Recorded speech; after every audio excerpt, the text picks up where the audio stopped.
Jadi kita itu sebagai founding members, yang kemarin 20 tanda tangan itu founding members.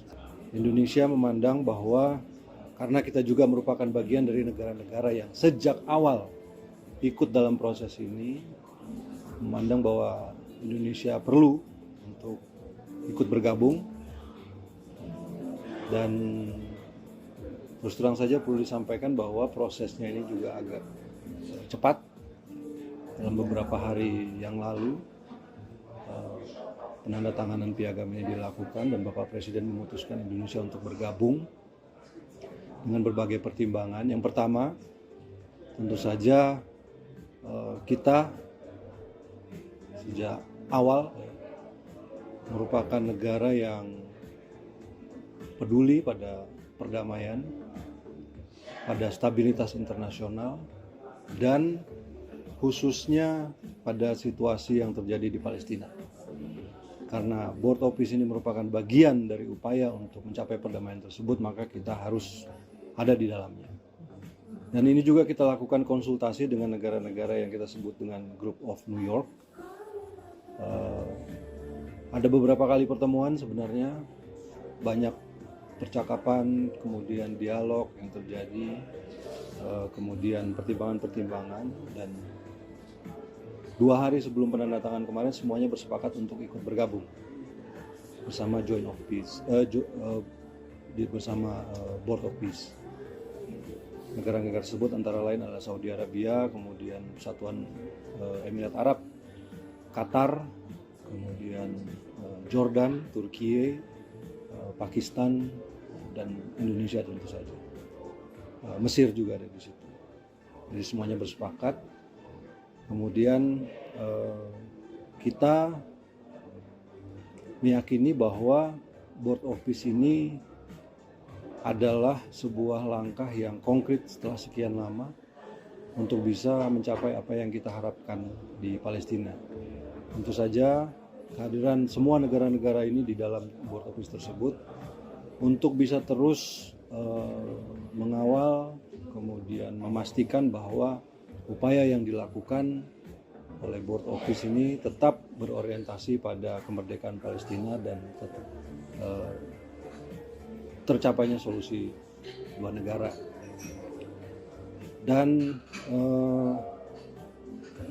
karena ada pertanyaan, saya juga harus jawab.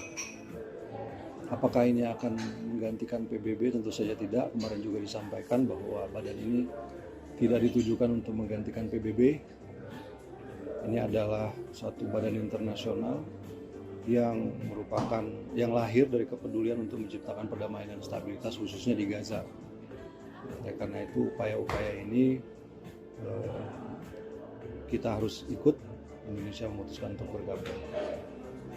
Dan acara yang berikutnya adalah special address oleh Presiden Prabowo Subianto. Kemarin sudah kita saksikan juga sama-sama, yang pada intinya beliau menyampaikan, memaparkan arah kebijakan ekonomi Indonesia, hal-hal yang sudah dilakukan oleh pemerintah selama kurang lebih 15 bulan. Disampaikan bahwa upaya-upaya yang kita lakukan meliputi reformasi struktural, kemudian perbaikan-perbaikan governance, termasuk penertiban hal-hal yang irreguler selama ini dan ilegal, kemudian meningkatkan efisiensi dari pemerintahan itu sendiri. Dan beliau juga menyampaikan program-program yang dilakukan pemerintah di bidang investasi sumber daya manusia. Karena tanpa sumber daya manusia yang berkualitas, apa yang kita inginkan dan kita cita-citakan bagi bangsa kita itu tidak akan terwujud. Dan dari beberapa respon yang kami dapatkan, dunia internasional menyambut baik pidato tersebut. Kemudian juga saya kira ini membuat posisi Indonesia saat ini di dunia internasional berada di dalam suatu tingkat yang saya kira jauh lebih tinggi. Kita ada bersama-sama dengan negara-negara lain yang dan menjadi negara yang diperhitungkan di dalam percaturan politik internasional. Saya kira itu saja. Pertanyaan? Dengan bergabungnya Indonesia ke BOP ini, apakah artinya Indonesia juga memiliki posisi yang lebih kuat untuk mendorong solusi diplomatik, misalnya daripada hanya misalnya mengecam dari luar forum gitu? Saya kira iya, itu salah satu alasan juga ya kita masuk ke dalam untuk bisa mempengaruhi, untuk bisa memberikan masukan, saran, pertimbangan, dan seperti saya sampaikan tadi, memastikan semua arahnya itu tercapai, kemerdekaan Palestina tercapai, kemudian solusi dua negara ini benar-benar bisa terwujud. Dan kemarin juga kita saksikan bahwa sesuai dengan apa yang menjadi peace proposal dari Presiden Trump, bahwa akan ada satu badan teknokratik ya, sifatnya teknokratik dari pihak Palestina. Kemarin juga sudah disampaikan juga, sudah ada. Jadi, kita akan terus melakukan upaya-upaya seperti yang disampaikan oleh Bapak Presiden. Kita harus memberikan perdamaian satu kesempatan, dan ini adalah sebuah kesempatan yang realistis karena tidak ada alternatif lain. Kalau selama ini banyak negara menyampaikan kecaman, menyampaikan statement, tetapi saya kira kehadiran Board of Peace ini dan langkah-langkah yang akan dilakukan ke depan itu merupakan sesuatu yang tangible sifatnya dalam rangka mencapai kemerdekaan Palestina. Mas Yugi, kalau agenda Bapak yang ke setelah ini Paris itu akan terbuka nggak Mas? Itu nggak terbuka. Oh, nggak terbuka. Kalau menanyakan soal Beliau memenuhi undangan Presiden Macron. pembicaraan terkait apa? Tidak. Kalau sikap Indonesia soal ini boleh nggak Mas?